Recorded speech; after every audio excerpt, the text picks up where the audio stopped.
네, 안녕하세요. 해커스 한국사 안지영입니다. 해커스 한국사 능력 검정 시험 기출문제풀이 진행하고 있고 심화편의 68회차고요. 이번 시간에 17번부터 32번까지 문제 풀어보겠습니다. 자, 17번 지난 시간에 이어서 17번으로 연결해서 보겠습니다. 문화유산 문제가 나오고 있고요. 가 문화유산에 대한 설명으로 옳은 것을 골라주는 문제입니다. 지금 힌트가 여러 개가 나왔고요.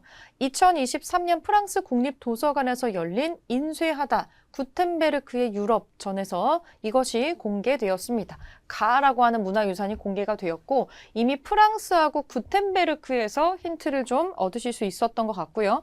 동양의 보물전 이후에 50년 만에 대중에게 전시되는 이미지가 지금 또 나와 있어요. 이거를 또 보신 분들이 계실 것 같고, 자, 세 번째, 승려 백운이 편찬한 불서다 제자들이 1377년에 청주의 흥덕사에서 우리나라 청주의 흥덕사에서 인쇄를 했다라고 되어 있다. 원래는 여러 권이었지만 지금은 학원만 프랑스에 남아있다라고 되어 있고 흥덕사로 추정되는 경내의 모습이 나오고 있습니다. 네, 백운 화상이라고 불리는 승려가 편찬을 했고요. 이 책은 우리가 직지라고 알고 있는 직지심체 요절이라고 하는 책자죠. 실제로는 이거보다 훨씬 풀네임이 길어요. 백운화상 초록 불조 직지심체 요절이라고 풀네임이 있는데 이게 너무 기니까 직지라고 우리가 축약을 해서 부르기도 하죠. 그러면 직지에 대한 설명으로 맞는 거 골라주면 되겠네요. 신미양요 때 미군이 탈취하였다. 전혀 다른 내용이죠. 신미양요 때 탈취당하지 않았고요. 이거 말고 병인양요 때 외교장각 의궤가 또 탈취를 당해서 나가긴 했었죠. 이건 해당 사항에 없는 내용이고 현존하는 최고, 이 옛고자죠. 가장 오래된 금속 활자본이다. 요거 때문에 유명한 거죠. 2번이 정답이 되겠고요. 거란의 침입을 물리치기 위해서 제작이 된 거는 중요한 거 지금 거란이에요. 거란. 거란의 침입을 물리치기 위해서 부처님의 힘으로 그렇게 해서 제작한 책은 첫 번째 만들었던 대장경이 있어요. 초조대장경이라고 있습니다. 초조대장경. 나중에 이 초조대장경이 불에 타고 나서 몽골의 침입을 막아내기 위해서 한 번 더 대장경을 만드는 게 제조대장경이라고 여러분들이 팔만대장경이라고 알고 계신 게 있습니다. 요것도 같이 정리해 놓으시고 장영실과 이천 등이 제작한 활자로 인쇄하였다. 장영실 조선시대 사람이잖아요. 지금 이거는 고려시대의 책자니까 시대상으로도 맞지가 않고 요때 제작한 금속 활자는 갑인자라고 하는 활자가 있습니다. 아니고 불국사 3층 석탑을 우리가 석가탑이라고 부르는 탑이죠. 보수하는 과정에서 발견된 책이 있기는 합니다. 무구정광 대다란이경이라는 책자가 있는데 이거는 목판 인쇄 중에 제일 오래된 거다라고 알려져 있는 책자고 해당 사항이 없죠. 그래서 직지에 해당하는 걸로 2번 찾아주시면 되고요. 자, 18번으로 넘어갈게요. 18번. 밑줄 그은 인물에 대한 설명으로 옳은 것은 불시자변을 지어서 불교를 비판했던 이 인물, 힌트 하나 나왔어요. 불시자변. 도성의 축조 계획을 세우고 새 궁궐의 이름을 경복궁이라고 지었어. 제1차 왕자인 한때 이방원에게 죽임을 당하였지. 네, 요 사람은 조선의 킹메이커 정도전이라는 사람이죠. 정도전. 자, 정도전에 대한 설명으로 맞는 거 골라보겠습니다. 최초의 서원인 백운동 서원을 건립한 사람은 정도전이 아니고 이 사람은 주세붕이라는 사람이에요. 주세붕. 일본에 다녀와서 해동제국기라는 책을 편찬한 사람은 신숙주라고 있습니다. 집현전 학사이기도 했었죠. 성악십도를 지어서 군주의 도를 도식으로 설명을 하였다. 이거는 이황입니다. 이황. 조선 경국전을 저수를 해서 통치 제도의 정비에 기여하였다. 조선 경국전. 요거를 지은 거가 요거가 요 사람의 업적이죠. 요게 맞는 설명이고요. 경세유표를 집필을 해서 국가 제도의 개혁 방향을 제시하였다. 요거 정약용이죠. 정약용에 해당하는 설명입니다. 문제를 인물이랑 연결해서 낼 때 자주 나오는 보기에 인물들이 나오고 있으니까 여기서 한번 정리를 하시고 이 정도전에 관련된 설명으로 4번을 골라주시면 됩니다.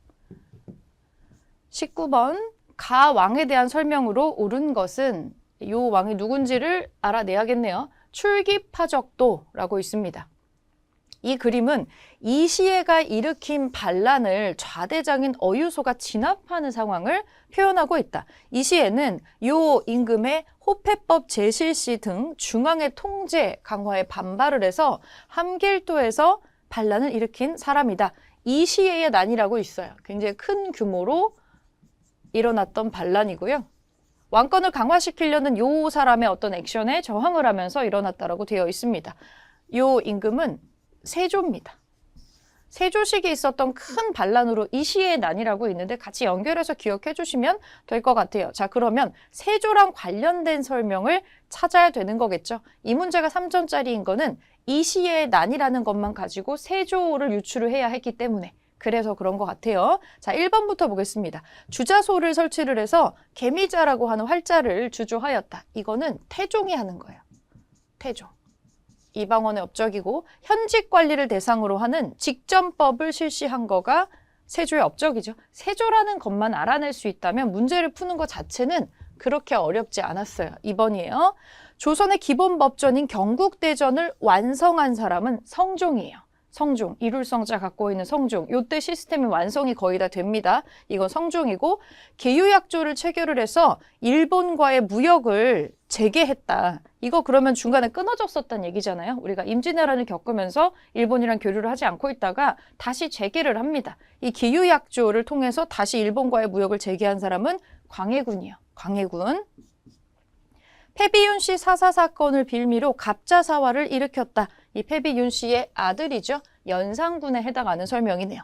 정답은 2번으로 찾아주면 될 것 같고요. 자, 20번. 가 전쟁에 대한 탐구 활동으로 제일 적절한 거를 골라봅시다. 김충선이라는 사람과 천만리라는 사람이 있는데 전쟁과 귀화인이라는 주제가 나와 있네요. 이 전쟁 당시에 일본군 사야가는 조선에 항복한 후 조총 기술을 보급하는 거에 기여를 했다. 그래서 김충선이라는 이름을 하사받았다. 이 전쟁 중에 일어났었던 특이한 건데 일본 조총 이런 게 언급이 된 걸로 봐서는 이 전쟁이 임진왜란인 걸 찾을 수가 있는데 명나라 장수 천만리도 나오죠. 이 천만리는 평양성, 울산선 등의 정투에서 공을 세우고 조선에 남았다. 조선, 명나라, 일본 같이 참여하고 있는 전쟁은 하나밖에 없잖아요. 임진왜란이겠죠. 자, 임진왜란에 대한 탐구 활동으로 제일 적절한 거 나선정벌의 전적지를 검색한다. 나선정벌 자체가 청나라가 러시아하고 전투했던 그 얘기이기 때문에 효종시기 일이에요. 상관이 없죠. 시대도 안 맞고요. 북학론이 끼친 영향을 파악한다. 북학론이라고 한다면 조선시대 후반에 나온 거고요. 청나라 문물에 대해서 필요한 거 배워야 된다 하는 그런 건데 상관없죠. 요거하고는. 명량해전의 승리 요인을 분석한다. 대표적인 전투잖아요. 이걸로 영화도 나오고 다들 잘 알고 계실 텐데 이순신의 활약이 돋보이는 명량해전이 있었죠. 삼정이정청의 활동 내용을 찾아본다. 삼정이정청이라고 하는 거는 삼정의 문란을 바로잡기 위해서 세도정치기에 시도가 됐었던 건데 임진왜란하고는 직접 관련이 없죠. 사군육진의 개척과 이거는 사군육진은 조선 초반에 세종이 하는 거니까 임진왜란하고도 거리가 너무 멉니다. 그래서 3번으로 답 찾아주시면 될 것 같아요. 자, 21번. 가의 활동으로 옳은 것은 이거 좀 어려운 문제였어요. 이 인물이 누구였는지 모를 수가 있어서 그리고 이 인물이 누군지 안다고 해도 답안으로 나온 거가 좀 어려운 문제였었기 때문에 요거는 아마 이 인물의 이름이나 이 사람이랑 관련된 정보 자체를 처음 보시는 분들이 있었을 것 같아요. 요 문제를 통해서 좀 기억을 해놓도록 할게요. 자, 여기 쭉 보니까 해설에 되어 있는 거에 힌트가 있습니다. 이 사람이 만년에 지리산 기슭의 산천지에서 학문을 연구하고 제자들을 가르치면서 지은 시다라고 나오고 있고요. 지리산에 빗대서 자신의 높은 기상을 표현했다. 그의 호는 남명이다. 조선 중기의 대표적인 성리학자로 알려져 있다. 경상도 쪽에서. 그리고 평소에 경과 의를 강조하면서 학문의 실천성을 강조하였다. 그러니까 공자를 맹자할 만하지 않고 나라에 뭔가 도움이 되는 액션을 하는 걸 좀 중요하게 생각했었던 사람인데 호가 제일 큰 힌트였던 것 같아요. 이거 그냥 같이 세트로 연결해서 외워주시면 좋을 것 같은데 남명 조식이라는 사람이 있습니다. 자, 이 사람의 활동으로 옳은 것을 골라보겠습니다. 일단 이 사람이 조선 중반기라고 지금 나오고 있어가지고 시대도 살짝 특정할 수 있게 되어 있네요. 자, 1번 곽재우, 정인홍 등의 제자를 배출하였다. 일단 요게 답이거든요. 1번이 답인데 이 사람들이 또 경상도 쪽에서 크게 의병 일으킨 사람들이잖아요. 임진왜란 당시에. 왜 의병을 일으켰느냐? 이런 스승에게서 배웠기 때문에. 이 조식이라는 사람이 경과 의를 강조하면서 학문의 실천성을 강조하다 보니까 나라가 위기에 딱 처했을 때 그냥 이거를 책상에서 마주할 게 아니라 뛰어나가서 뭐라도 해라. 그런 걸로 제자들을 많이 가르쳤던 거예요. 그래서 그렇게 해서 이 조식의 제자 중에서 나중에 가장 두드러진 어떤 활약상을 보이는 친구가 이 곽재우하고 정인홍이라는 분들이 계신 거죠. 그래서 1번으로 답 찾아주시고 이 문제에서 이거를 다 연결해서 기억을 해주시면 될 것 같아요. 나머지 거 보겠습니다. 계기도서를 참고해서 거중기를 설계한 사람, 너무 유명한 사람이죠. 정약용이고요. 위훈 삭제를 주장해서 훈구 세력의 반발을 샀다. 가짜 공훈을 삭제하는 아주 파격적인 개혁을 하려고 했었던 사람 조광조죠. 조광조. 북학의를 저술해서 수레와 배의 이용을 권장하였다. 북학의라는 책을 저술했다는 점에서 박제가라는 걸 알 수가 있습니다. 양명학을 체계적으로 연구해서 강화학파를 형성하였다. 정제두라는 사람이에요. 나머지 것도 연결해서 기억 좀 해두시고 정답은 1번으로 찾으시면 되겠습니다. 자, 22번. 밑줄 그은 왕의 재위 기간에 있었던 사실로 옳은 것은 조선 전국적인 규모의 여론조사를 실시하다. 쭉쭉 보니까 여론조사를 통해서 정책을 추진하려고 하는 이 왕이 있대요. 왕은 관리와 백성을 대상으로 공법 시행에 대해 전국적인 찬반 조사를 명했다. 지금 엄청난 숫자가 지금 나오고 있죠. 결정적인 힌트가 또 나오네요. 맨 마지막에 여러 차례 보완을 거쳐서 토지의 비옥도와 풍흉에 따라서 조세를 차등 징수하는 내용의 공법이라고 하는 거를 확정하였다. 이 사람 세종이죠. 여론조사를 실시를 해서 이런 걸 했던 사람. 자, 세종의 재위 기간에 있었던 사실로 옳은 거 골라주시면 됩니다. 세계 지도인 혼일 강리 역대국도 지도가 제작되었다. 이거 태종 때 하는 거죠. 태종, 이방원 때 하는 거예요. 각지의 농법을 작물별로 정리를 해서 우리 땅에 맞는 농사직설이라는 책을 이 매뉴얼을 간행을 했죠. 이 대표적인 업적이죠. 농사직설. 유능한 인재를 양성하기 위해서 초계 문신제라고 하는 문신재교육 제도를 시행한 사람은 정조입니다. 정조. 우리나라와 중국의 의서를 망라한 동의보감이 완성되었다. 이 동의보감은 허준이 완성하는 건데 광해군 때 완성이 됩니다. 전국의 지리, 풍속 등이 수록된 동국 여지승람이 편찬되었다. 성종 때 이거 편찬이 되고요. 뭔가 책이나 이런 거에 대해서 정리되고 완성되고 그런 거 하는 거가 성종 때 사실 많이 나와요. 경국대전도 그렇고 요거 기억 좀 해주시고 자 22번에 2번으로 체크하겠습니다. 23번 다음 상황이 나타난 시기에 볼 수 있는 모습으로 적절하지 않은 것은 적절하지 않은 거예요. 송파장에 왔으니 산대놀이를 보고 가자. 산대놀이. 송파장에 사람도 많고 상평통보도 두둑히 챙겨서 좋네. 사람들이 구경하고 있어요. 쌀 팔고 고추, 담배 사러 왔는데 이런 구경도 하게 되는군. 전반적으로 우리는 이 시기가 조선시대 후반이라는 거를 알 수가 있습니다. 그러면 적절하지 않은 거, 시대가 여기가 아닌 걸 고르면 되겠네요. 병란도에서 인삼을 사는 송나라의 상인은 이 시대에 볼 수가 없죠. 병란도라는 것 자체가 고려시대 국제무역항이고 송나라도 지금 연대가 맞지가 않네요. 1번이 고려시대 거 혼자 들어가 있네요. 호랑이를 소재로 민화를 그리는 화가 광산 노동자에게 품삯을 나눠주는 덕대, 여러 장시를 돌면서 판매를 하는 보부상, 저작거리에서 영웅소설을 읽어주는 전기소, 전부 다 조선시대 후반에 볼 수 있는 특징입니다. 서민문화가 발달하고 경제가 좀 활성화되고 상품 화폐 같은 것들이 생기면서 이런 것들이 나온다라는 거 조선시대 후반의 특징을 두드러지게 보여지고 있네요. 자, 4번. 24번 보겠습니다. 24번 다음 왕에 대한 설명으로 옳은 것은 초상과 어진으로 만나는 조선의 왕. 이 두 분 같은 분인데 나이대만 조금 다른 시기의 그림 두 점이 나오고 있습니다. 자, 왼쪽은 연인군 시절에 연인군이라고 하는 왕자 시절의 초상이고요. 오른편은 50대의 어진이다. 근데 너무 유명한 거라서 사실은 조선시대 왕들의 초상화가 제대로 남아있는 게 거의 없거든요. 실제 왕 얼굴 그림으로 남아있는 거 27명 중에서 5명밖에 없기 때문에 그리고 그 중에서 가장 유명한 임금이기도 하죠. 되게 오래 사시기도 하셨고 이 초상 보자마자 영조다라고 생각하신 분들 있으실 겁니다. 이 왕은 영조입니다. 자, 영조가 있었던 업적이 조금 나오네요. 탕평비를 건립을 하고 준천사를 신설을 해서 청계천에 그 준천 사업을 성공적으로 한 업적을 가지고 있고요. 신문고도 설치를 하고 여러 가지로 정치적인 측면에서는 긍정적인 호평을 받는 사람입니다. 그 아들인 사도세자를 뒤주라고 하는데 가두어두어서 좀 잔인하게 사망을 하게 한 것 때문에 자주 입에 오르내리는 사람이지만 정치적인 내용으로만 봤을 때에는 백성들을 살기 좋게 하려고 노력은 되게 많이 했다는 평을 받는 사람이에요. 자, 옳은 거 골라보겠습니다. 통치체제를 정비하기 위해서 대전회통을 편찬을 하였다. 대전회통이 편찬이 되는 거는 고종 때예요. 고종이 직접 한 거는 아니고 고종의 아버지인 흥선대원군이 섭정을 하고 있을 때 같이 이제 이 작업에 참여를 합니다. 일단 임금 때에는 고종 때니까 해당 사항이 없어요. 왕권 강화를 위해서 친위 부대인 장용령을 설치하는 거는 이 영조의 손자인 정조가 하는 거죠. 정조.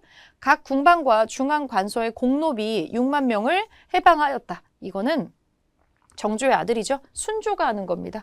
재정 확충을 위해서 양민을 만들기 위해서 이런 거를 하죠. 어영청을 중심으로 국방력을 강화하고 북벌을 추진한 사람은 효종입니다. 효종. 균역법을 시행해서 백성들의 군역 부담을 줄여주고자 하였다.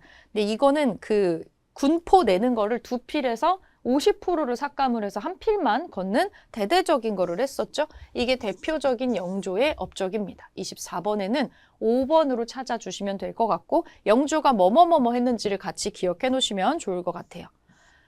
자, 25번 가 관서에 대한 설명으로 옳은 것은 지난 토요일에 승경도 놀이를 체험했다. 조선시대 관직의 이름을 적은 놀이판. 이거 사실 관직 이름을 외우게 하려고 했었던 놀이인데 쭉 보니까 놀이 규칙에 은대법이 있는데 이 가라고 하는 관서를 총괄하는 도승지 자리에 도착한 사람이 은대라는 호칭과 도승지가 나오는 걸로 봐서는 우리는 이 기구가 이 관서가 승정원인 걸 알 수가 있어요. 승정원.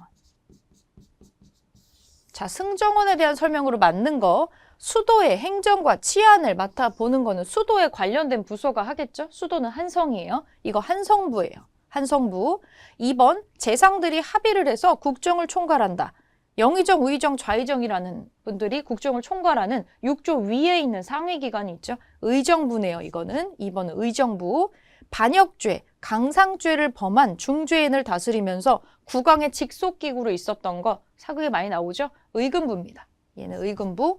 왕의 비서기관으로 왕명의 출납을 담당하였다. 그쵸? 이 도승지나 이런 사람들 사극에서 맨날 도승지는 들라고 하라면서 어명을 쓰잖아요. 그 도승지가 소속되어 있는 승정원이고요. 외적의 침입에 대비하기 위해서 임시기구로 설치가 된 거는 비변사라는 건데 나중에 상설기구화가 되기도 해요. 나머지 관청의 이름도 성격이랑 같이 연결해서 기억해 주시고 25번에 4번입니다. 자, 26번.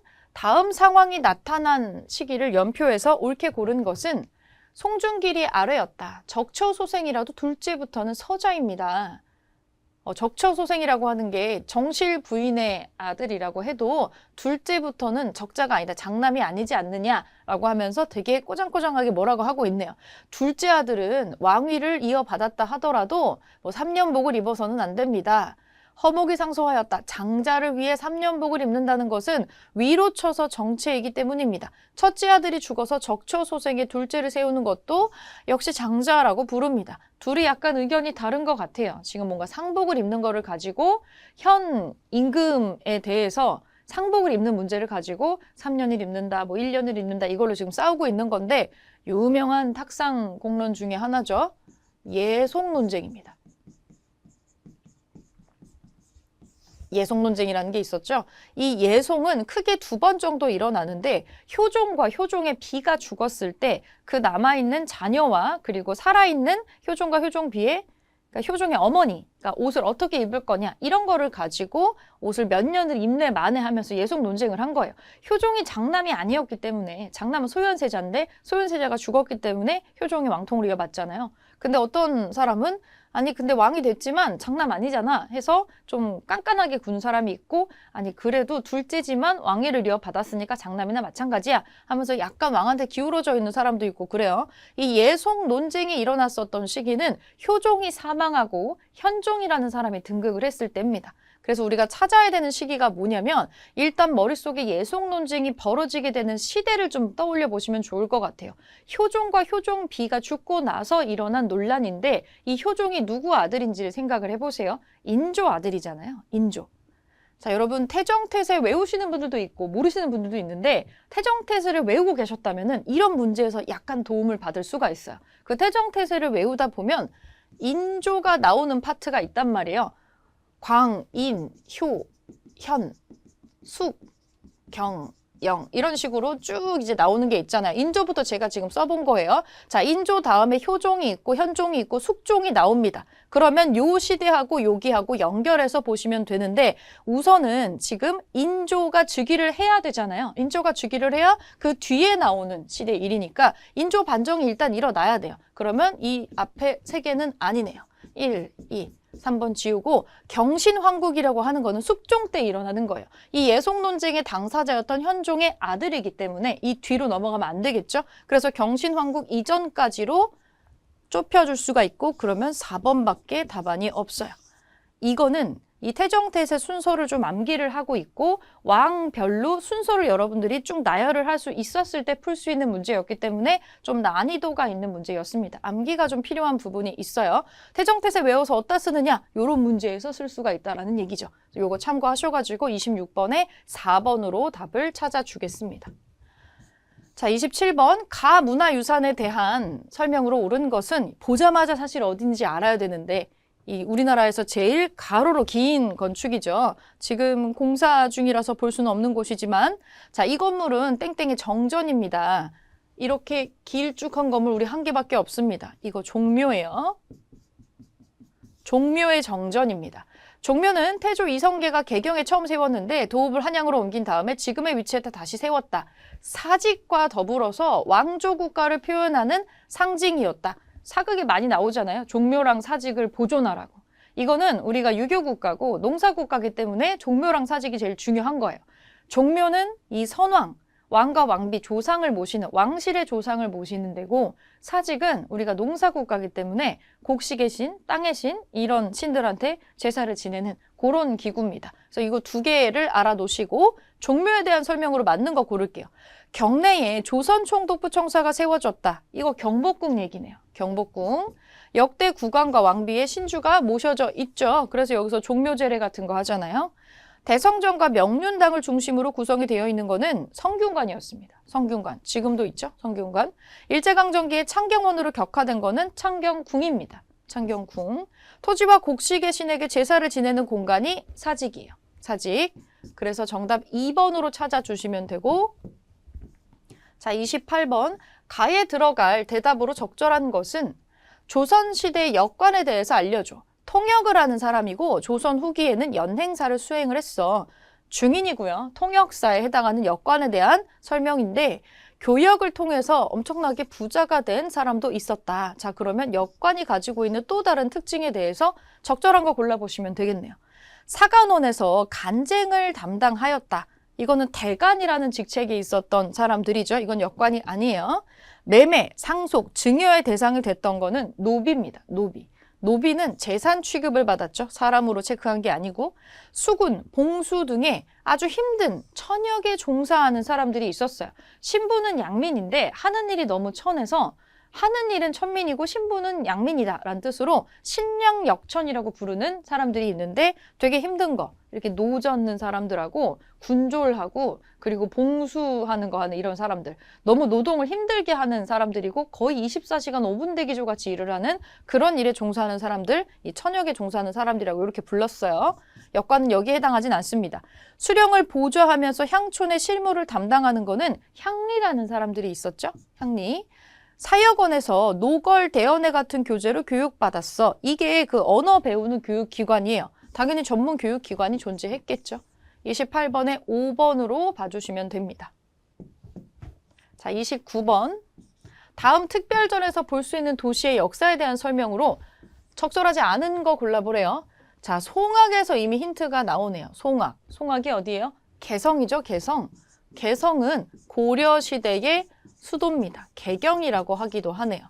자, 적절하지 않은 거 고를게요.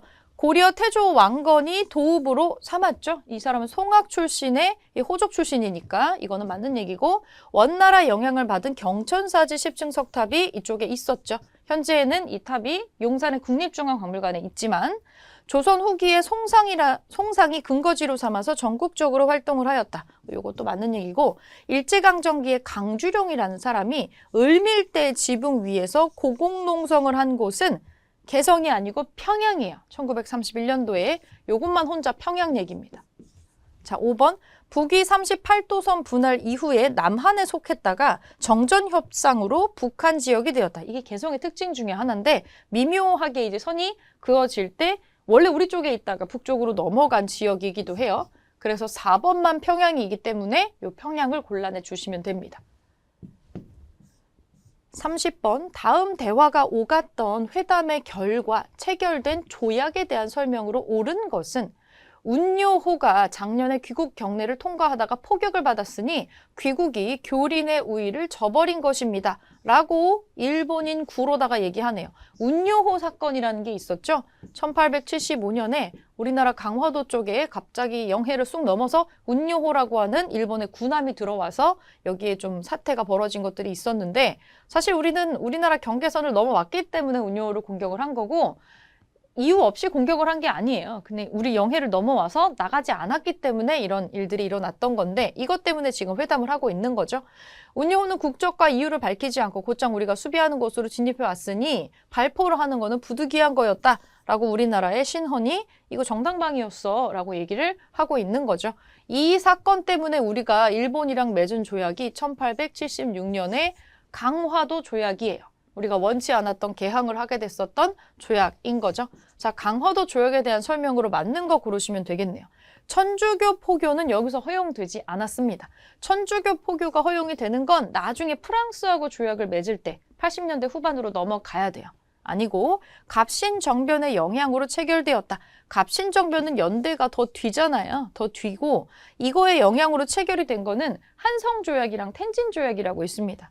이게 아니에요. 일본 측의 해안 측량권이 인정되었다. 말도 안 되는 조칙이 많은데 요게 있어요. 일본 사람들이 우리나라 해안선을 측량한다고 하고 들어오면은 들어올 수 있다는 얘기예요. 뭐 군함을 끌고 와도 우리 해안 측량하러 왔는데 하고 들어온다는 건데, 사실상 우리가 무장해제가 되는 거나 마찬가지인 조약이라고 볼 수가 있겠죠. 요 내용은 굉장히 불평등한 내용을 많이 담고 있었어요. 자, 4번. 통신사가 처음 파견되는 계기가 되었다. 통신사는 조선시대에 계속 파견이 됐었죠. 조선시대 초반부터 우리가 사신을 계속 보내는 게 있었는데 그쪽에서 요청을 했으니까 시대가 전혀 맞지 않는 설명이고요. 외국 상인의 내지 통상권, 안쪽에 들어와서 내륙에서 이 통상을 할 수 있게 하는 게 최초로 규정이 된 거는 강화도 조약이 아니고요. 이거 뒤에 우리가 청나라하고 맺는 조청 수륙 무역 장정이라는 게 있어요. 거기에서 요게 나옵니다. 그래서 강화도 조약에 대한 설명으로는 3번을 찾아주시면 될 것 같아요. 31번으로 넘어가겠습니다. 가나다를 일어난 순서대로 옳게 나열한 것은 고부에서 밀란이 다시 일어났다라는 소문이 자자합니다. 라고 나옵니다. 고부 밀란에 대해서 나오네요. 동학 농민운동 기억이 나실 텐데 이 동학 농민운동이 맨 처음에 일어날 때 이 모습이었다라고 생각해 주시면 될 것 같아요. 자, 이거는 처음에 1차 동학 농민운동 일어날 때의 모습이고요.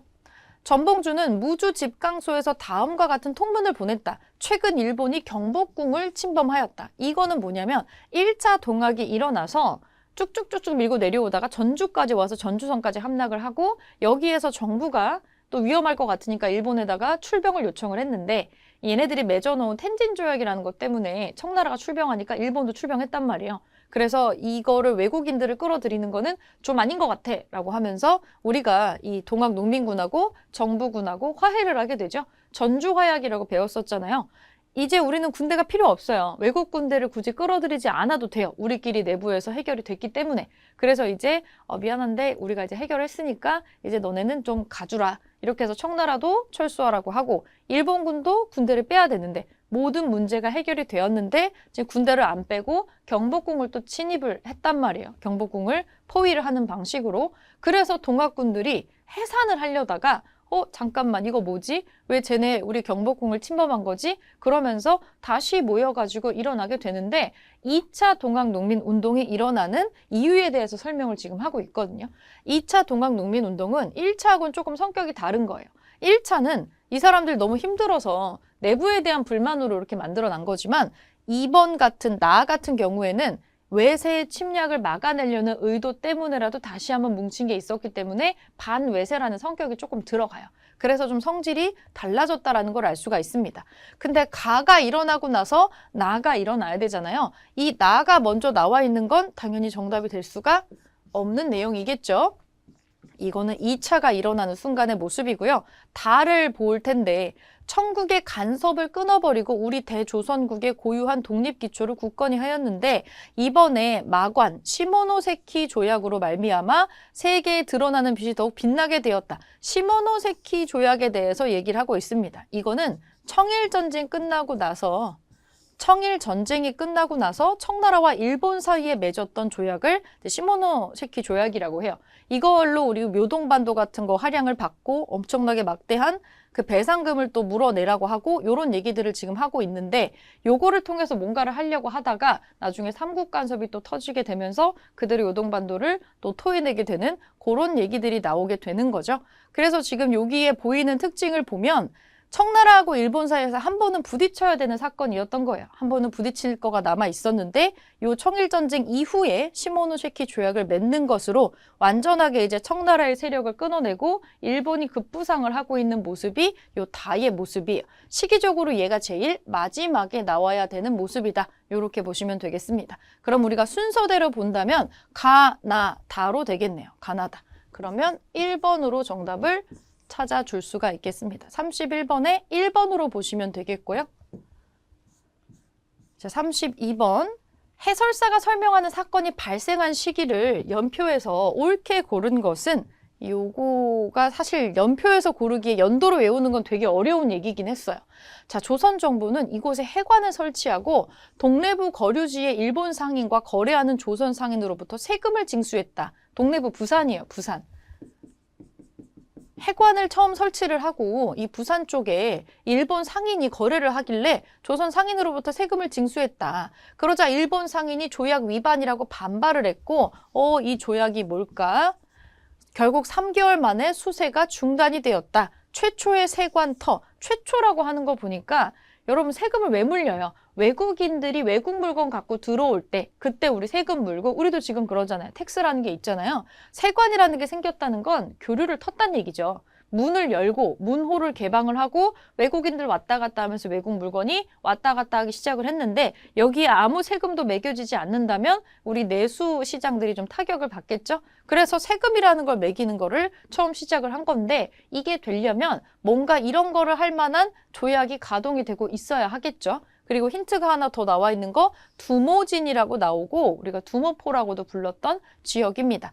그래서 우리가 봤을 때 일본인과 동래부가 최초의 해관이 세금을 징수 이거는 뭐냐면 이제 우리가 문호를 개방을 하고 원하지 않는 방식으로 문호를 개방을 해가지고 일본이랑 교류를 먼저 시작을 하잖아요. 이거는 강화도 조약의 직후에 일어났었던 사건을 묘사를 한 겁니다. 일단은 강화도 조약이 일어나야 되고요. 강화도 조약 바로 뒤에 거의 2년 안쪽에 일어나는 사건이었다라고 보시면 돼요. 원래는 세금도 없이 그냥 물건 막 사고 팔 수 있다라고 해 있었거든요. 그러다 뭔가 문제가 발생을 하니까 나중에 우리가 조약을 조금씩 수정을 하면서 세금을 매기거나 하는 그런 식으로 조약의 내용들이 조금씩 수정이 되는 거죠. 자, 그러면 연표에서 먼저 골라보겠습니다. 지금 영국의 거문도 점령이 나오는 시점보다는 좀 앞으로 가야 돼요. 왜냐하면 일본이랑 조약을 맺고 아직은 외국하고 아무 조약도 맺지 않은 상태에서 일본하고만 조약을 맺고 있었을 때의 모습을 지금 여기서 묘사를 하고 있기 때문에 영국이랑 조약을 맺는 그 시점까지 넘어가면 안 돼요. 그래서 이 뒤에는 다 해당 사항이 없고요. 척합의를 건립하는 거는 신미양요 직후이고 신미양요 이후에 강화도 조약이 터졌기 때문에 강화도 조약이 여기 어딘가에 지금 있겠죠? 1차 수신사를 파견하는 시점이 강화도 조약의 바로 직후예요. 바로 직후입니다. 그러면 요 가라는 시기로도 들어갈 수가 없으니까 남는 시기는 여기 하나밖에 없습니다. 강화도 조약이 1876년이고 사실 요 세금 징수 사건이 1878년이라서 진짜 얼마 안 되는 사이에 일어난 거예요. 그래서 지금 세금에 대해서 서로 이해하는 바가 다르다라는 내용으로 트러블이 났던 내용을 좀 지적을 하고 있습니다. 굉장히 좁은 시기를 바탕으로 문제를 낸 거라서 난이도가 좀 높은 문제였다고 보시면 될 것 같고 이거는 답은 2번으로 골라주시면 되겠습니다. 네, 32번까지 문제 지금 정리했고요. 이제 다음 시간에 33번부터 마지막 문제까지 풀어보도록 하겠습니다.